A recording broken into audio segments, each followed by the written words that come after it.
Good morning students. Today we are going to start a new chapter that is reproduction in plants.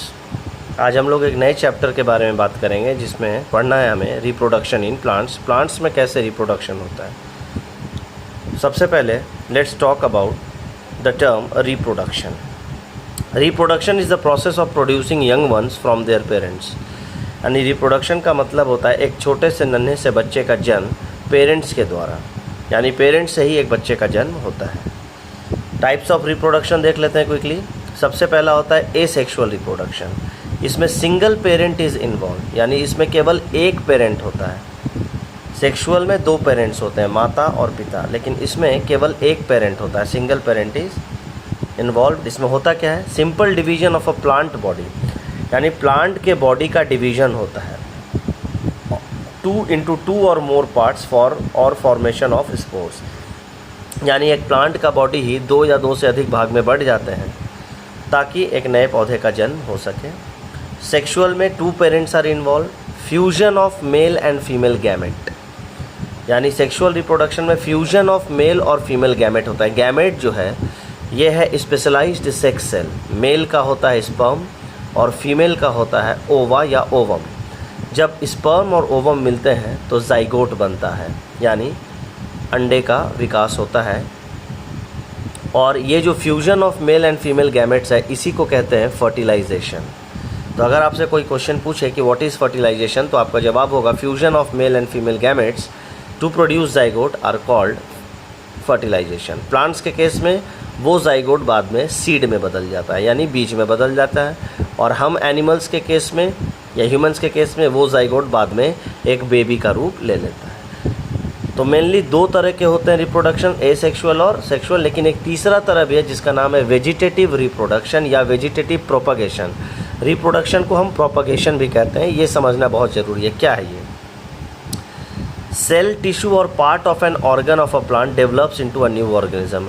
Plant का कोई cell, tissue या उसी का अपना कोई एक अंग एक नए प्लांट के रूप में डेवलप कर जाता है, एक नए ऑर्गेनिज्म के रूप में डेवलप करता है।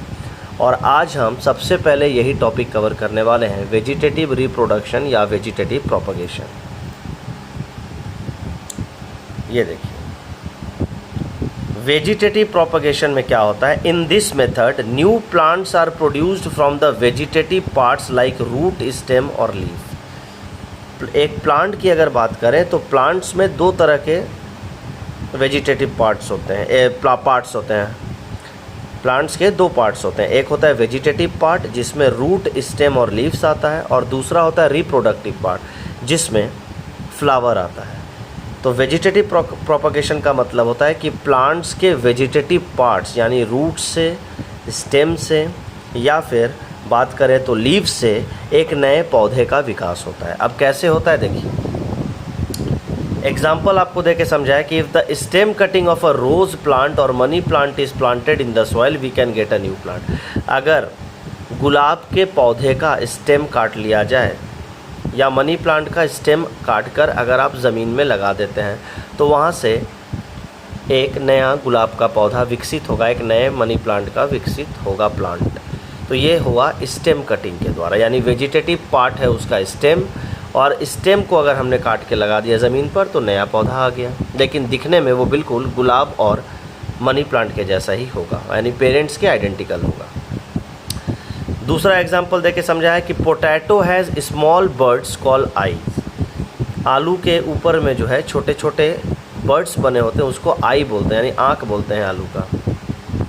और if a part of the potato with an eye is cut and planted in the soil we can get a new plant. अगर वही आलू का जो वो भाग हिस्सा है जिसमें वो आँख बना हुआ रहता है उसको काट के अगर ज़मीन में लगा दें तो वहाँ से एक नए पौधे का, आलू के पौधे का विकास हो जाएगा।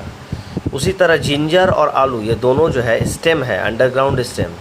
तो जिंजर यानी अदरक को भी उसी तरह से अगर हम लगा दें ज़मीन में तो नए अदरक का पौधा मिल जाएगा। उसी प्रकार ब्रायोफाइलम नाम का एक लीफ है जिसके ऊपर बर्ड्स होते हैं, और अगर वो बर्ड्स ज़मीन पे चले गए तो वहाँ से एक नए पौधे का विकास होता है। ये देखिए डायग्राम से आप समझिएगा। वेजिटेटिव रिप्रोडक्शन या वेजिटेटिव प्रोपगेशन जो है वो प्लांट के वेजिटेटिव पार्ट्स रूट, स्टेम और लीफ से होता है। दो तरीके से होते हैं, नेचुरल मेथड, इसमें root, stem, rhizome, bulb, tuber, यानी स्टेम के अंदर ये सब आ जाता है, राइजोम, बल्ब, ट्यूबर, कॉम्स, यानी रूट से होता है मेनली, स्टेम से होता है और लीफ से होता है। Artificial method cutting, grafting, layering और टिश्यू कल्चर से होता है।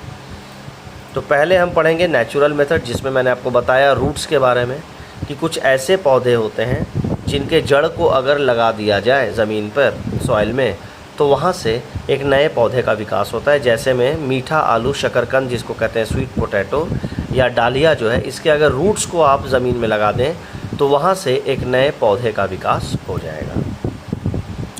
उसी प्रकार है ट्यूबर, मैंने अभी जिक्र किया था थोड़ी देर पहले कि आलू के ऊपर ये आई बने होते हैं जिसको ट्यूबर कहते हैं, बर्ड्स कहते हैं, और यही जो है इसको अगर आप ज़मीन में लगा देते हैं तो यहाँ से एक नए आलू के पौधे का विकास हो जाता है।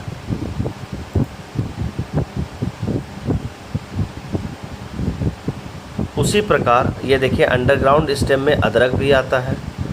तो जिंजर को टर्मरिक यानी हल्दी और बनाना, केला, इसी प्रकार से उगाए जाते हैं। उसी तरह अनियन जो है, प्याज, उसके बल्ब को, ये है उसका बल्ब को जो है अगर हम लगा दें ज़मीन में तो वहाँ से एक नया पौधा प्याज का या अनियन का विकास हो जाएगा या विकसित हो जाता है। इसके बाद बात कर रहे थे हम एक लीव्स की जिसका नाम है ब्रायोफाइलम। ब्रायोफाइलम नाम का एक लीव्स होता है जिसके ऊपर ये छोटे छोटे बर्ड्स होते हैं। देखिए फिगर में दिया गया है बर्ड्स, लीफ बर्ड्स, और ये जैसे ही ज़मीन में गिर जाते हैं या सट जाते हैं ज़मीन से, तो सॉइल और प्रॉपर कंडीशन उनको अगर मिलता है तो वो एक नए ब्रायोफाइलम के पौधे में बदल जाते हैं। तो ये हुआ रिप्रोडक्शन बाय लीव्स। इसके पहले वाले में आपने देखा रिप्रोडक्शन बाय स्टेम, और ये था रिप्रोडक्शन बाय रूट्स। तो ये तीनों आपने आज समझा, vegetative propagation by root, stem और लीव्स। इसके बाद आपको ये असाइनमेंट दिया जा रहा है, असाइनमेंट सॉल्व करके आपको अपने व्हाट्सएप ग्रुप में भेज देना है। Thank you, have a nice day.